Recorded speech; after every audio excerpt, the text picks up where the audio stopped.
ray, bar, hook, mat.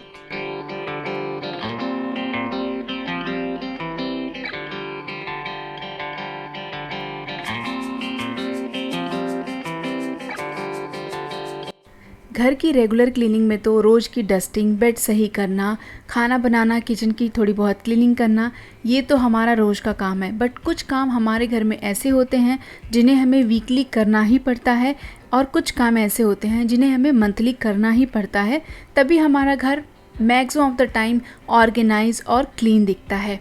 Hello everyone, hi, welcome to all of you in my today vlog.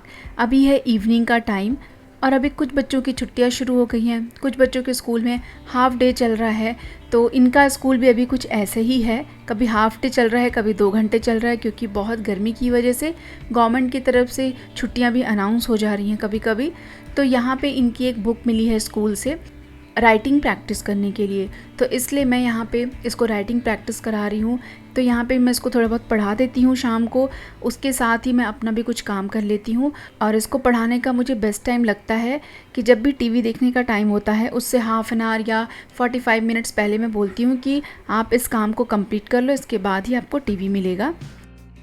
तो अभी आते हैं cleaning वाले topic पे, और ये है मेरा स्टव। एक्चुअली इस बार इसको क्लीन करते करते करीबन 2 हफ्ते हो गया है, और मेरी मेड है वो क्लीन करती है, लेकिन वो अच्छे से क्लीन नहीं करती है। हमेशा स्टव को वीकली या 2 हफ्ते में मैं ही क्लीन करती हूँ अच्छे से। तो मैं पहले जो स्टील वाला जो स्क्रबर आता है मैं उसी से क्लीन करती थी, और ये वाले ब्रशेज़ मैंने ऑनलाइन कई बार देखे, बट मैंने कभी भी मंगाया नहीं। इस बार मैं एक जगह गई थी ऐसे ही एग्जीबिशन में, तो वहाँ पे ये मुझे 80 रुपीज़ का 3 मिला, और इसमें एक बहुत हार्ड ब्रशल्स है, मतलब ये आयरन का ब्रश है, और दूसरा उससे सॉफ्ट, तीसरा वाला नॉर्मल ब्रश जो हम लोग टूथब्रश करते हैं वैसे ब्रिसल्स हैं उसमें, बट वो ब्रिसल्स काफ़ी प्लास्टिक के ही काफ़ी हार्ड ब्रिसल्स हैं। तो ये तीनों ब्रश मुझे काफ़ी अच्छे लगे, इसलिए मैंने ले लिया, और तब से मैं इसी से क्लीनिंग कर रही हूँ। स्टव क्लीनिंग के लिए तो मुझे बहुत बेस्ट लगा है। मेरा पूरा जो ये स्टव है ये ग्लास का है, तो बाकी और कहीं कुछ भी क्लीनिंग करने की ज़रूरत नहीं पड़ती है। एक बार विनेगर के सोल्यूशन से या जो यूटेंसिल्स लिक्विड होता है उसी से क्लीन हो जाता है, तो पूरा साफ़ हो जाता है। लेकिन ये जो बीच वाला एरिया है ये एकदम ब्लैक हो जाता है, तो इसको टाइम टू टाइम मुझे ही क्लीन करना पड़ता है। अगर आप भी अभी तक अपने उस पुराने स्क्रबर से ही क्लीन कर रहे हैं तो आप ये वाला ब्रश ख़रीद लीजिए। ये ब्रश आपके बहुत दिनों तक भी चलेगा और एकदम ईजिली क्लीन हो जाता है। इससे आप कोई भी ऐसे एरियाज़ क्लीन कर सकते हैं जहाँ पे कि आपको थोड़ा सा हार्ड स्क्रबिंग करना हो। This is the best thing जो मैंने ख़रीदा।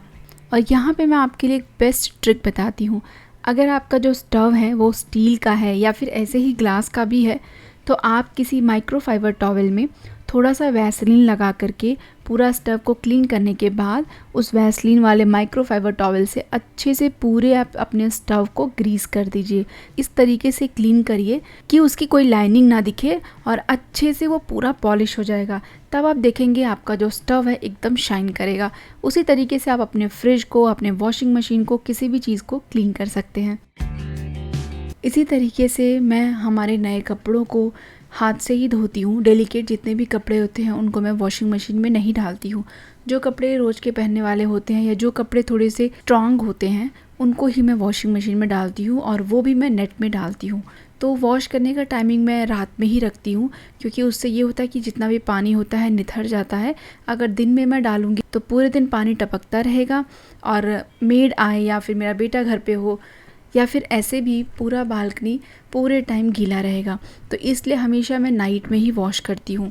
कपड़ों को मैं कलर के हिसाब से सारा रख लेती हूँ, और अगर कपड़े बहुत डेलिकेट हैं, गंदे भी नहीं हैं, तो मैं उनको थोड़ा सा इजी डाल करके या शैम्पू डाल करके वॉश कर लेती हूँ। उसी में थोड़ा सा विनेगर डाल देती हूँ मैं। अगर सफ़ेद कपड़े में धोती हूँ तो उसमें मैं वैनिश डाल करके थोड़ा सा जो भी डिटर्जेंट पाउडर या डिटर्जेंट लिक्विड होता है उसमें डाल करके उसको थोड़ी देर के लिए सोक करने के बाद वॉश करती हूँ, और इस तरीके से कपड़े एकदम साफ़ हो जाते हैं। और मैं अपने एक्सपीरियंस से बता रही हूँ कि अगर डेलिकेट कपड़ों को या फिर जो कपड़े थोड़े से बहुत ध्यान से रखने वाले जो कपड़े होते हैं उनको अगर आप हैंड वॉश करेंगे, बहुत ध्यान से वॉश करेंगे, तो वो कपड़े बहुत लंबे टाइम तक सेम न्यू रहते हैं। मैंने आज तक अपने कोई भी अच्छे कपड़े वॉशिंग मशीन में बिल्कुल नहीं डाला है, और मैं बाहर ड्राई वॉश के लिए भी नहीं देती हूँ। डेलिकेट कपड़ों को भी देखें, अगर बाहर दे सकते हैं आयरन के लिए तो ही दें, अदरवाइज़ अगर आप घर पे ही कर सकते हैं तो बहुत अच्छी बात है, क्योंकि जो बाहर के आयरन बॉक्सेस होते हैं वो बहुत हीट रखते हैं, मतलब बहुत गर्म होता है, तो उससे क्या होता है जो भी थ्रेड्स होते हैं वो जल्दी ख़राब हो जाते हैं। तो मैं ऐसा सोचती हूँ कि जब कपड़े अच्छे हैं, जब पता है कि वो डेलिकेट है, तो उनको हम जितना ध्यान से रखेंगे थोड़े लंबे टाइम तक चलेंगे। उसके बाद अगर बोर हो गए किसी को दिए भी तो वो भी इंसान उसको पहनेगा। तो यहाँ पे मैं अपने सारे कपड़ों को वॉश कर ले रही हूँ, और वॉश करने के बाद लास्ट में मैं क्या करती हूँ कि थोड़ा सा कंफर्ट डाल देती हूँ। अगर इजी में वॉश करती हूँ मैं तो उसकी तो खुद की खुशबू बहुत अच्छी होती है, तो कंफर्ट डालने की ज़रूरत नहीं पड़ती है मुझे।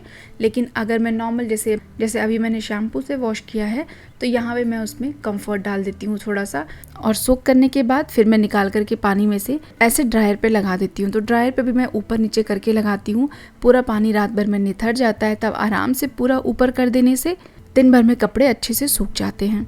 तो हर कोई अपना घर, अपना सामान, अपना कपड़ा अपने हिसाब से मैनेज करता है। मैं हर चीज़ों को बहुत सिंपल तरीके से करना प्रेफर करती हूँ और बहुत सिंपल तरीके से यूज़ करना भी प्रेफर करती हूँ। तो ये था आज का व्लॉग। आई होप आपको अच्छा लगा होगा। Thank you so much for watching. Bye bye and take care.